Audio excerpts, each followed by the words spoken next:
करके ऑफलाइन किया गया था, जिसके कारण परिवहन में भी लेट होता था और भ्रष्टाचार का भी उसमें समावेश हो गया था। लेकिन आज मुझे बताते हुए गौरव हो रहा है कि हमारी सरकार पारदर्शिता, भ्रष्टाचार मुक्त एवं सुशासन को ध्यान में रखते हुए उक्त 15 जुलाई 2020 के कानून को निरस्त किया है और पूर्ववर्त ऑनलाइन टीपी जारी होगा। आपने कहा कि पूरे देश में छत्तीसगढ़ की छवि खराब हुई थी उस निर्णय से, क्या आशय था और आने वाले दिनों में किस तरह की स्थितियां रहेंगी? छवि बिल्कुल खराब हुई थी।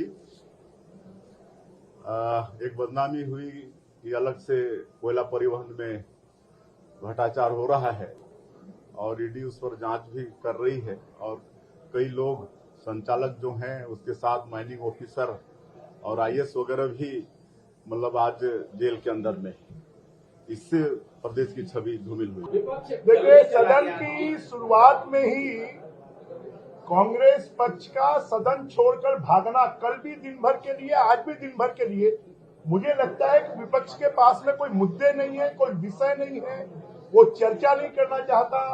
राज्यपाल जी के अभिभाषण पर चर्चा को से भाग गया, सप्लीमेंट्री बजट की चर्चा से भाग गया। तो मुझे लगता है विपक्ष जो है वो आपस में बटा हुआ है, कमजोर है और वो चर्चा से भाग रहा है। अगर शुरुआत में विपक्ष की ये हालत है तो बाद में क्या होगा, ये ऊपर वाला जाने। देखिए, ऐसा है कि बड़ा अजीब उत्तर आया था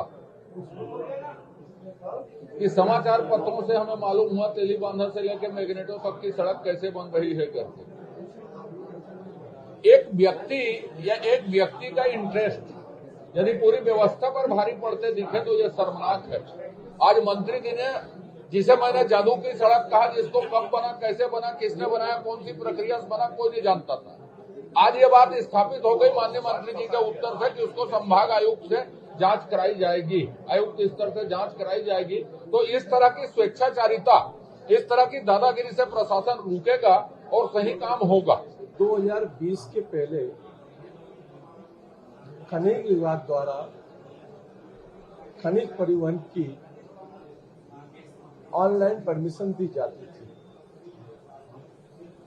छत्तीसगढ़ में कांग्रेस की सरकार बनने के उपरांत ऑनलाइन परमिशन को खत्म कर ऑफलाइन कर दिया गया था। खनिज विभाग के अधिकारी लोग परमिशन देते थे। जब पूरे देश में ऑलरेडी ऑनलाइन सिस्टम खड़ा हो रहा है तो ऐसी कौन सी परिस्थितियां बन गई कि जिसके कारण ऑनलाइन को ऑफलाइन करना पड़ा? किस व्यक्ति के आदेश पर ऑफलाइन किया गया? तो बताया गया कि उस समय के संचालक विष्णु जी थे, आईएएस, उनके उसमें किया। उस समय की जो परिस्थितियां जिनके कारण ऑफलाइन किया गया, पूरे देश में खनिज घोटाला चर्चा का विषय बन। ईडी के रेड के अंदर कई लोग पकड़ाए, 25 रुपया टन उस समय लोगों से अवैध परिवहन के नाम पर इकट्ठे करते रहे। और यही मैंने माननीय मुख्यमंत्री जी से कहा कि क्या वह डायरेक्टर जिसने उसको ऑफलाइन करने का आदेश दिया वो सक्षम अधिकारी था क्या? उस समय के भार साधक मंत्री कौन थे, किसके पास विभाग था? और 3 साल तक लगातार उसमें जब इस प्रकार का भ्रष्टाचार चलता रहा और ईडी ने उसको संज्ञान में लेकर कई वरिष्ठ लोगों को जेल में डाला, उनके यहां करोड़ों की संपत्ति पकड़ाई, और जब राज्य सरकार को ईडी ने लिख करके भेजा, उसके बाद में उन अधिकारियों के खिलाफ में कार्रवाई क्यों नहीं की गई? इन सब की बात को संज्ञान को लेकर के माननीय मुख्यमंत्री ने ईओडब्ल्यू से उसकी जांच कराने की घोषणा, साथ में ऑफलाइन की जगह ऑनलाइन करने की व्यवस्था, और जिस प्रकार से पूरे सिस्टम में गड़बड़ी थी उसको ठीक करने का माननीय मुख्यमंत्री जी ने आज विधानसभा में घोषणा की है। मैंने सीबीआई जांच की मांग की थी, लेकिन मुख्यमंत्री जी ने कहा लोकल स्तर में पूरी व्यवस्था ठीक होगी। मैं मुख्यमंत्री प्रति आभार व्यक्त करता हूं। और छत्तीसगढ़ जो एक कलंक का टीका लेकर के पूर्व सरकार का चल रहा था, जो पूरे प्रदेश में ईडी को लेकर के दुनिया की कहानी थी, और जिस प्रकार से अवैध परिवहन के नाम पर करोड़ों की लेन देन हुई, आज उससे मुक्ति मिलेगी, मुझे पूर्ण विश्वास है। मैंने राज्य सरकार से कल अपने प्रश्न के माध्यम से पूछा था कि 2000 से लेकर के 2023 तक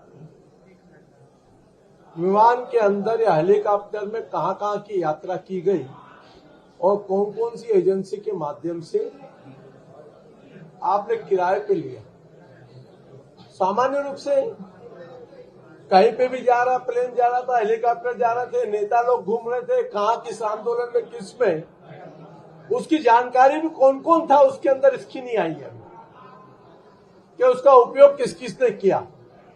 अगले प्रश्न में यह बात भी आएगी कि उस यात्रा में कौन कौन मंत्री या कौन सांसद या कौन लोग थे, यह जानकारी भी हाउस में आएगी। तब मैं बताऊंगा क्योंकि जितने में अगर हेलीकॉप्टर एक प्लेन खरीद सकते हैं उतना खाली किराया दिया, अब वो किराए के अंदर कौन कौन सी एजेंसी है ये तो राज्य सरकार धीरे धीरे तहकीकात करती रहेगी।